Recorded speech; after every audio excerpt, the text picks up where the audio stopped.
So hello everyone, आज हम देखेंगे नेगल्स रूल यानी कि नेगल्स फार्मूला। और फिर नेगल्स फार्मूला क्या होता है? तो नेगल्स फार्मूला यानी कि ईडीडी निकालने का एक फार्मूला होता है। ईडीडी क्या है? तो एक्सपेक्टेड डेट ऑफ डिलीवरी, यानी कि किसी भी फीमेल का एक्सपेक्टेड डेट क्या हो सकता है डिलीवरी का, उसको निकालने के लिए ये फार्मूला बताया गया है। तो इसमें कैसे निकालते हैं हम? तो सबसे पहले देखेंगे कि एडिंग 1 ईयर, यानी कि जो भी हमारा LMP है, लास्ट मेंस्ट्रुअल पीरियड का डेट जो होता है, उसमें हम 1 ईयर ऐड करेंगे। उसके बाद सब्सट्रैक्ट करेंगे 3 मंथ को एंड ऐड करेंगे फिर वापस से 7 डेज को, इसमें to the first day of LMP। Example से देखेंगे कि कैसे क्या हो रहा है। एग्जाम्पल में देखिए, लास्ट पीरियड जो है, लास्ट पीरियड डेट है यानी कि LMP है 21 मई 2025, ठीक है, यानी कि 21/5/2025। अब हम क्या करेंगे? एडिंग 1 ईयर, ठीक है। उसके बाद सब्सट्रैक्टिंग 3 मंथ, तो ये मंथ है 5, ईयर है 25 और डे कितना है 21। तो हम पहले देखेंगे, हम पहले हम ऐड करेंगे या फिर या एडिंग 1 ईयर से स्टार्ट करते हैं। तो यहाँ 25 है ना, तो 1 ईयर ऐड कर देंगे तो 26 आ गया, ठीक है। और सब्सट्रैक्टिंग 3 मंथ यानी कि 5 मंथ यहाँ पे LMP है। अब LMP 5 मंथ है तो हम उसमें 3 माइनस करेंगे, सब्सट्रैक्ट करेंगे तो हमारा आएगा क्या 2 यानी कि फरवरी। और उसके बाद एडिंग 7 डेज, तो 21 है, 7 डेज ऐड कर देंगे तो 28, तो हमारा डेट क्या आ गया? फरवरी 28 2026, यानी कि ईडीडी हमारा क्या होगा? 28 फरवरी 2026। ऐसे हम निकालते हैं अपना ईडीडी यानी कि एक्सपेक्टेड डेट ऑफ डिलीवरी।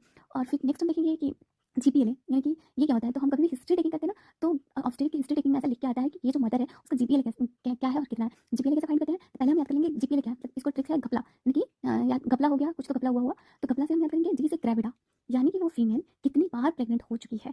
उसके बाद देखेंगे पैरिटी, पैरिटी मतलब वो फीमेल 20 वीक्स के बाद तक कितनी बेबी डिलीवरी कर चुकी है। एल से मतलब उसके कितने लिविंग चाइल्ड है, और ए से उसके एबॉर्शंस कितने हुए हैं, ठीक है। अब हम लिखने का क्या तरीका लिखते हैं? जैसे हम कुछ भी लिखते हैं, जैसे यहाँ पे मान लिए G1, अगर अगर कोई फीमेल है, एग्जांपल के तौर पे देखेंगे, अगर कोई फीमेल है और उसकी शादी अभी 2 साल पहले हुई होगी, ठीक है, और उसका अभी कुछ भी कोई भी बेबी का डेथ नहीं हुआ है, ना ही कोई वो बेबी डिलीवर्ड की है और ना ही वो कभी प्रेग्नेंट रह चुकी है, पहली डिलीवरी है, पहली प्रेगनेंसी है और वो आई है, तो उसकी रिपोर्ट में कैसे लिखा रहेगा कि G1, ठीक है। पैरिटी तो उसका कुछ नहीं है क्योंकि अभी तक उसने प्रेगनेंसी नहीं रखी थी, प्रेगनेंसी अभी पहली बार हुई है, तो P 0 हो जाएगा, L 0 हो जाएगा और A 0 हो जाएगा, यानी कि लिविंग भी कोई नहीं है, एबॉर्शन भी कोई नहीं है। अगर कोई लेडीज आ रही है आपके पास और वो पहले से उसके पास एक बेबी है, ठीक है, एक बेबी है और उसका मतलब पहले से एक बेबी है, तो वहाँ पे क्या हो जाएगा? G1 P1, यानी कि पैरिटी 20 वीक से ज़्यादा एक बच्चा और रह चुका है उसका, P1 हो जाएगा, लिविंग में L1 हो जाएगा। तो यहाँ G1 नहीं होगा, यहाँ G2 होगा। क्यों होगा? क्योंकि पहले से एक बेबी ऑलरेडी डिलीवर कर चुकी है, डिलीवरी कर चुकी है, और ये दूसरा है, तो G2 P1 L1 पहले से एक जीवित भी है, एबॉर्शन कुछ नहीं हुआ, तो ये हो गया।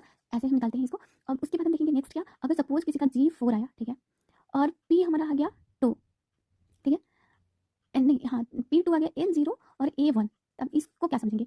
इसको हम ये समझ सकते हैं कि G4 यानी कि ग्रेविडा उसका 3 ऑलरेडी वो डिलीवर कर चुकी है, ये चौथा है, ठीक है।